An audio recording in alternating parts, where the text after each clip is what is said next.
1938 году на экраны Советского Союза вышел первый звуковой художественный фильм о Кавказе «Друзья». Фильм стал знаменательным событием советского киноискусства. Он был создан творческим коллективом студии «Ленфильм» под руководством известного режиссера Лео Оскаровича Армштама. Среди известных имен советских актеров Бориса Андреевича Бабочкина, Николая Константиновича Черкасова, Константина Давидовича Даушвили, Ирины Петровны Зарубиной и имя первого дипломированного осетинского кинорежиссера Хашби Андреевича Уруймагова. Однако имя нашего земляка было в траурной рамке. Тяжелая болезнь оборвала жизнь молодого таланта Хашби Уруймагова во время съемок фильма.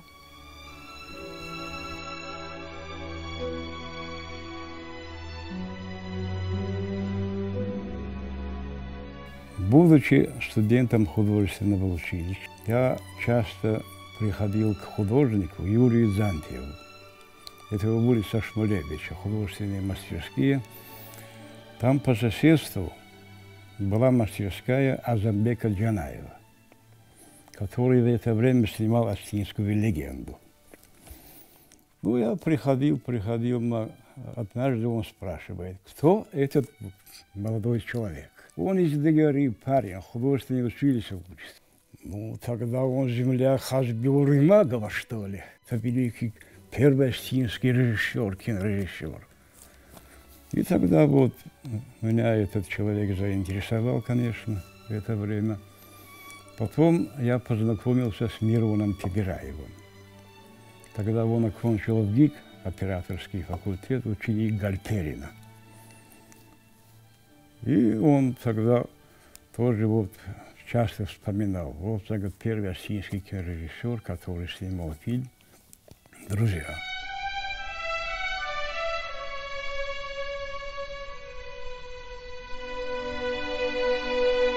Если бы он не умер так рано, он бы много чего еще снял, потому что он не собирался оставаться как бы в Осетии, а продолжить учиться и дальше. Естественно, он бы снял фильмы о многих народных героях, о керменистах, о других участниках войны и так далее. Хасби Андреевич Уруймагов родился в 1909 году в селении Христиановское, ныне город Дегара, в семье сельских учителей. Помимо него в семье было еще двое детей. Его старшая сестра Олечка и младшая Веречка.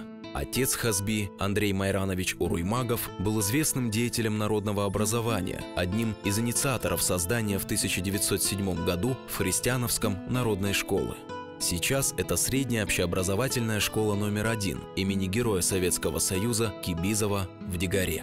Впоследствии Андрей Майранович стал директором этой школы. Мать Госеку Дайнатовна Уруймагова-Цаликова была учительницей, активной участницей женского движения в Дегаре. Рассказывали, что как-то вместе с Захират Дапоевной Карнаевой-Гибизовой, сестрой известного революционера Дебола Гибизова, Госе Уруймагова встречалась с Надеждой Константиновной Крупской на съезде горянок. В гостеприимном доме Уруймаговых, который и ныне находится в Дегаре по улице Белоонова, часто собирались представители интеллигенции Христиановского. Бывала здесь и молодая писательница Изитхан Алимарзаевна Уруймагова, которая только начала писать свои известные романы. В такой творческой среде рано определилась любовь Хашби к литературе и искусству. Впоследствии, во время учебы в Северо-Остинском педагогическом училище, интерес молодого Хашби к истории родного края сдружил его с Михаилом и Виктором Тотоевыми, Хашби Черджиевым, Габицем Гостиевым, Афанасием Гульчеевым и другими сверстниками, которые впоследствии оставили яркий след в жизни Осетии. После окончания училища в 1929 году Хашби Уруймагов уехал в Азербайджан к своему дяде Михаилу Гавриловичу Цалиеву, который приехал в Баку по направлению после учебы в Ленинграде и работал инженером-строителем. Хашби решил пойти по стопам дяди и без особых затруднений поступил в Бакинский индустриальный институт на строительный факультет. В Баку Хашби серьезно увлекся искусством. участвовал в художественной самодеятельности. Как-то во время студенческого спектакля молодого парня заприметил один из руководителей бакинской киностудии. Он разглядел талант Хашби и предложил ему прийти на пробную съемку в киностудию. Хашби с радостью согласился. С тех пор началась новая страница в жизни нашего земляка Хашби Уруймагова. Он окунулся головой в новую любимую работу, которой наиболее соответствовали его темперамент, личность, талант.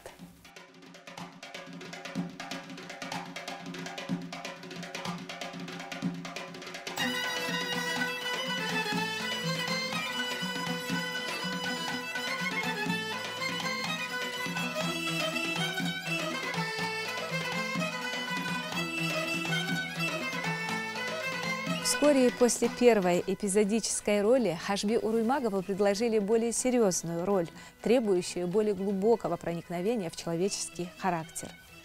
Хашби настолько увлекся работой, что забыл о занятиях в институте. Тайное стало явным. Дядя Михаил Цалиев узнал об увлечении племянника. Разговор был жестким. Михаил Гаврилович потребовал, чтобы Хашби в срочном порядке сдал все экзамены и зачеты. Парень сел за учебники. Все поражались его трудолюбию, тому, как он умудрялся совмещать тяжелые съемочные дни с ночным бдением над книгой и при этом всегда оставаться веселым и бодрым.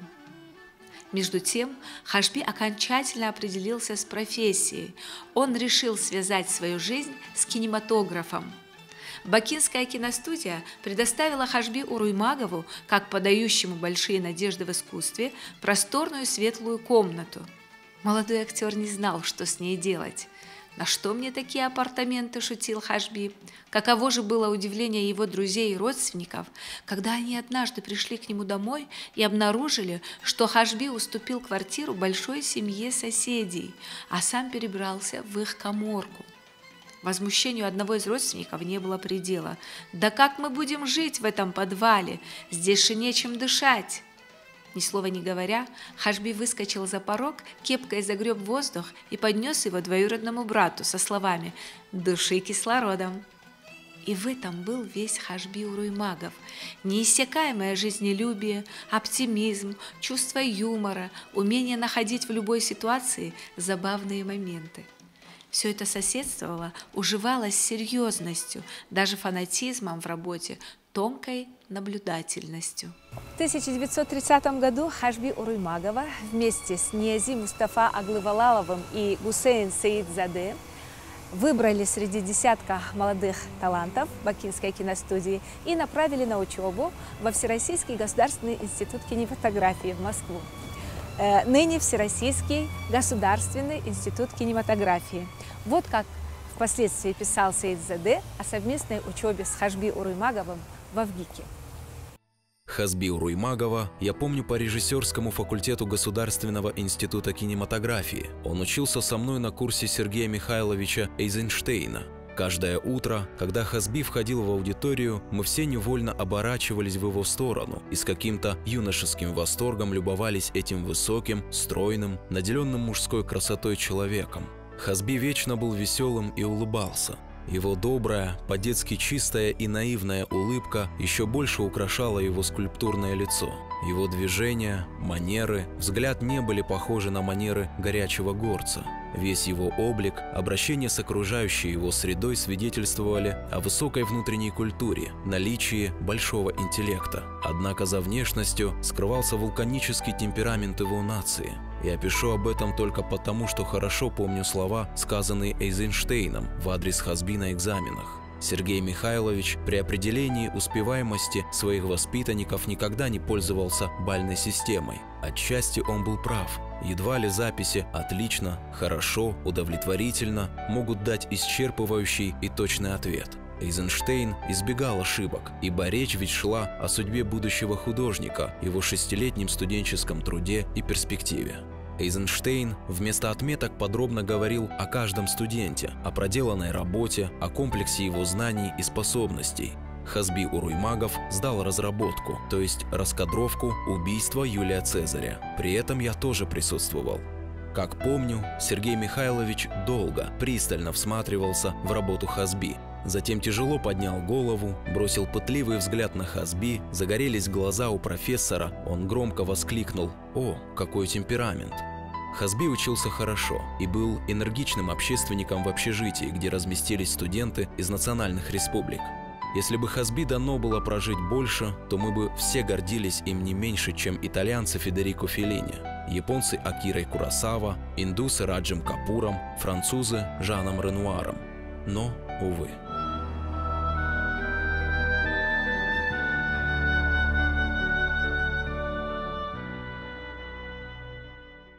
В 1933 году Хашби Уруймагов и Гусейн Сеидзаде, как самые лучшие студенты ГИКа, были направлены на практику в Баку, где в то время режиссер Николай Шенгелая снимал фильм «26 бакинских комиссаров».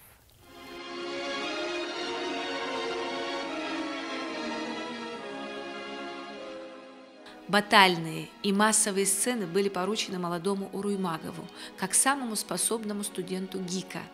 Эта работа требует от постановщика изобретательности, творческой фантазии, незаурядного организаторского таланта. Хашби хорошо справился с возложенной на его молодые плечи работой. Этот фильм, в который вложен труд и нашего земляка долгие годы, не сходил с экранов страны и считается одной из лучших киноповестей о героях гражданской войны. По окончании практики Шенгелая с восторгом говорил о Хашби Уруймагове, выделяя его из остальных ассистентов. Он будет выдающимся кинорежиссером. Для этого у Уруймагова есть все данные.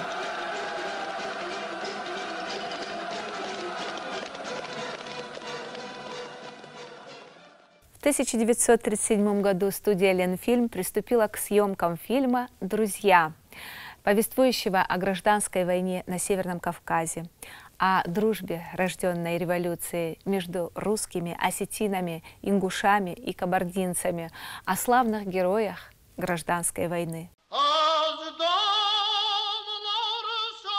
В основу сценария, написанного известным советским писателем Николаем Тихоновым, легли подлинные факты и события гражданской войны. Тихонов вместе с режиссером Лео Арнштамом объездили ущелья и аулы Осетии, Ингушетии и Кабардино-Балкарии. Они побывали на месте боев в Дегорском ущелье, 100-дневную оборону которого в 1919 году во время описываемых Тихоновым событий держали партизаны во главе с легендарным Данилом Тугоевым и его боевыми товарищами Дзандаром Такоевым, Гурга Арсаговым, Хамби Халаевым, Шамилем Абаевым, Карамурзой Кисаевым.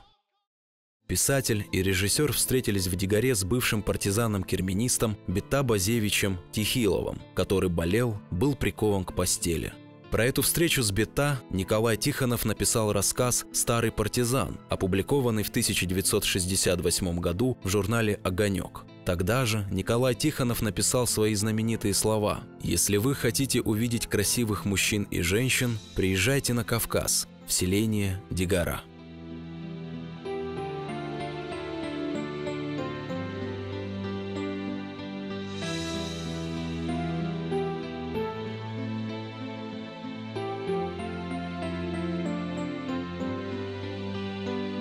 Замечательный творческий коллектив взялся за осуществление грандиозной кинопостановки. Режиссеры Лео Арнштам и Виктор Эйсимонт, оператор Владимир Рапопорт. В фильме снимались Николай Черкасов, Борис Бабочкин, Степан Каюков, Ирина Зарубина, Константин Даушвили, Серафима Бирман, Александр Борисов, Иван Назаров и другие.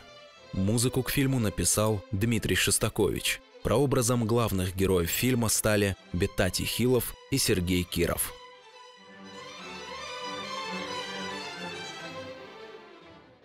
Кино требует от его создателей скрупулезного знания объекта повествования. Здесь нет мелочей.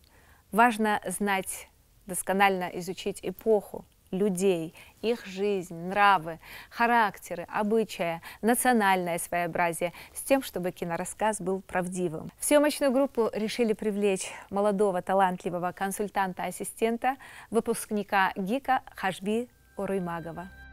Для Хашби Андреевича участие в съемках фильма имело большое значение, так как во время гражданской войны погибли его близкие родственники. Дядя по матери Ибрагим Цалиев вместе с Николаем Кисаевым были расстреляны по приказу полковника Гуцунаева на Тенгинской площади Владикавказа во время августовских событий 1918 года.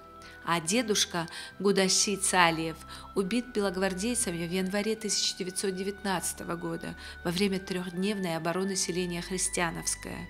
Сам Хашби весной 1919 года был еще ребенком, но в памяти сохранил, как вместе с другими односельчанами был на целый месяц выселен из гнезда керменистов. Так Христиановское называли белогвардейцы.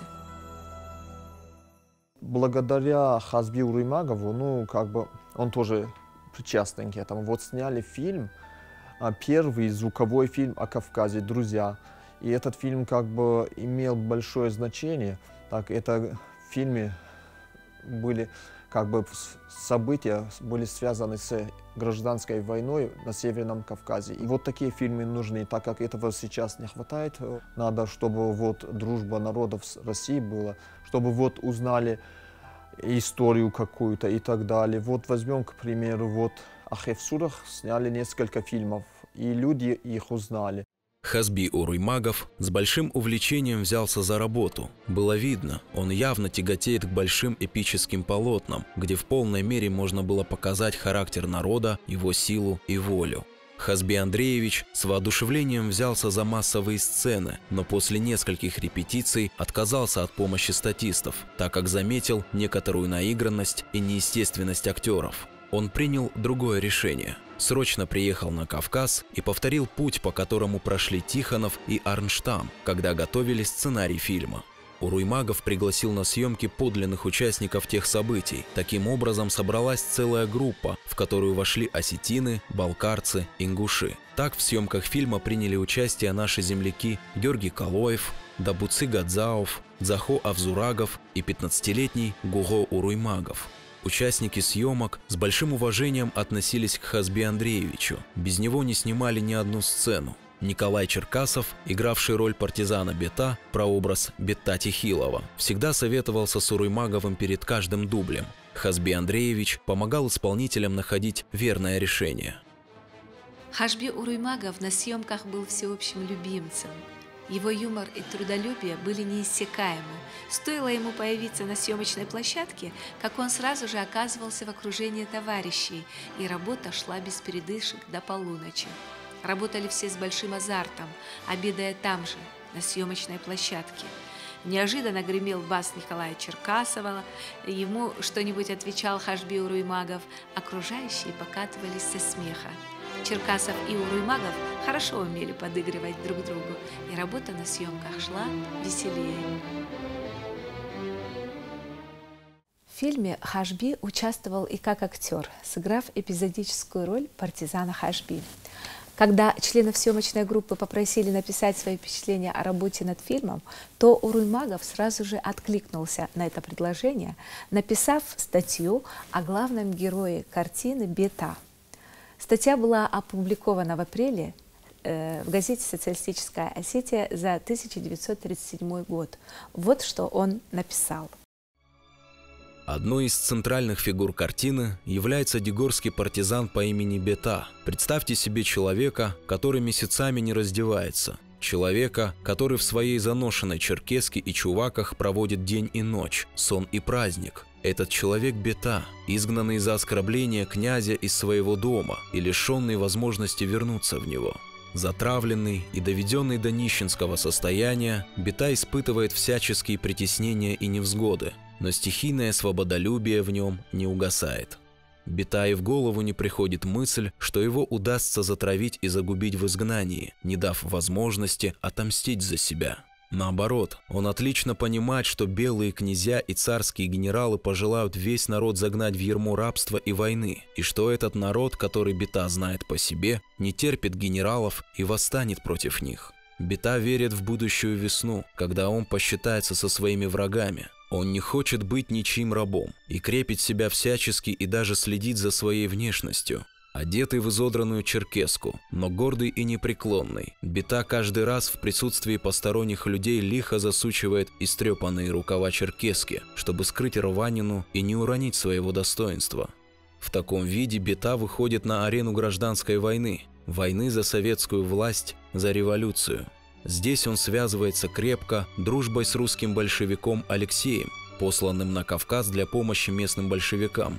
Большая выносливость, крепкая воля, ненависть к князьям и генералам, огромная природная храбрость – вот те качества, которые Бета отдает на службу революции.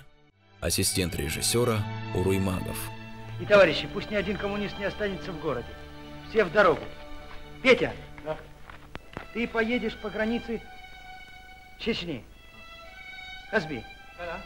Тебе в селении Христиановское. Ильдар. Во время съемок был такой эпизод, что вот актер Черкасов, он зашел в комнату, впереди всех, а старики за ним. И когда Хазби Уруймагов это увидел, то он остановил съемки и объяснил группе, что на Кавказе этого не может быть, чтобы молодой, несмотря на статус, может впереди стариков зайти в комнату. И тогда все съемки это забраковали, так как это он объяснил, они так и зашли. Сперва старики, а потом вот актер Черкасов. Он консультировали с ним, потому что он был из народа, из Кавказа, и знал быт, культуру горских народов Кавказа. И он даже привлек нескольких старших, молодых, с республик Северного Кавказа для съемок, которые не были профессиональными актерами, но сыграли тоже там роля. И до сих пор их потомки, недавно я видел одного, Гадзаова Славика, он тоже сказал, что, говорит, мой дед там снимался и так далее. Но это очень приятно, они в газете статью прочитали. И это тоже надо знать, потому что они тоже какой-то след оставили, какую-то лепту внесли в съемки этого фильма. Тогда рассказу о фильме в газете выделили целую полосу. Под общим заголовком «Друзья» члены съемочной группы написали свои впечатления о работе над фильмом. Режиссер Лео Арнштам, автор материала под названием «Сделать картину, близкую каждому горцу». Народный артист СССР Борис Бабочкин написал материал «Роль большевика».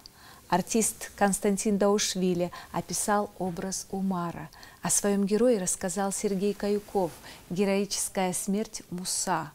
Николай Черкасов, автор материала «Моя работа над ролью Бета». Редкие выходные Хашби проводил со своими земляками, которых привез с Кавказа в Ленинград для съемок в фильме. Он возил их по городу, знакомил с достопримечательностями и историческими местами. Некоторые сцены предстояло снять непосредственно на месте событий. Хашби Уруймагов и часть съемочного коллектива выехали во Владикавказ, отсюда уже в Дегорское ущелье, а затем в Кабардино-Балкарию, в Баксанское ущелье. Во время съемок в Чегеме Уруймагов простудился и тяжело заболел. Врачи поставили диагноз – крупозное воспаление легких. Не оправившись от болезни, только сбив температуру, он снова появился на съемочной площадке. Друзья уговаривали его вернуться домой, спокойно лечиться, но Хашби Андреевич торопился закончить работу, пока позволяла погода. «Буду я разлеживаться, когда товарищи в Ленинграде только нас ждут», — отвечал он. Еще одна репетиция, еще один дубль, еще один план, а болезнь брала свое. В Ленинград он уехал уже тяжело больным.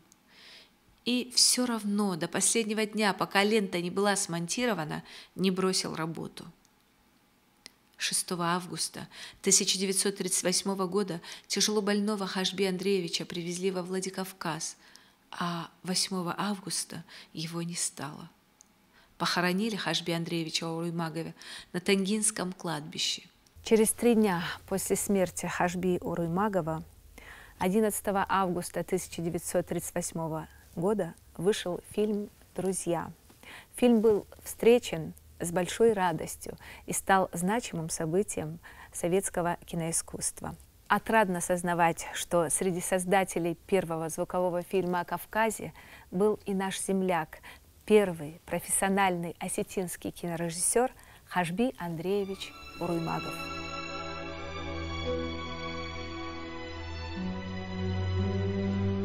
Хотелось, чтобы вот на Аллее Славы Дигары тоже установили бюст Хашби Уруймагову, так как он очень достоин был этого, чтобы установили. Ну, к сожалению, чтобы улицу переименовать, этого у нас уже нет, потому что Дигара дала героев, ученых столько, что у нас даже улиц не хватает. В 2016 году, который указом президента России был объявлен годом российского кино, особое внимание было уделено развитию системы кинопоказа в регионах страны и прежде всего в малых городах с населением, не превышающим 100 тысяч человек. В читальном зале нашей библиотеки у нас проходили просмотры фильмов. Это такие фильмы, как «Друзья» с участием Хашби Уруймагова, «Выход из Дигары». И потом мы посмотрели фильмы, ну, это «Дубровский», «Война и мир», это «Белый пудель». И закрыли мы год кино фильмом «Мафия. Игра на выживание». Опять же, именно потому, что в этом фильме снимался наш земляк, выходец из Дигары Вадим Цаллати.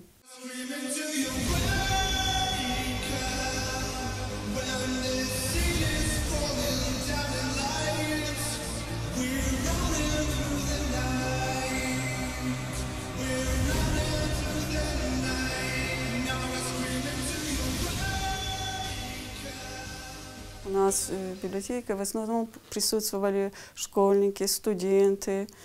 И посещение киносеанса – это повод пообщаться, обсудить увиденное, а потом уже и прочитать книгу.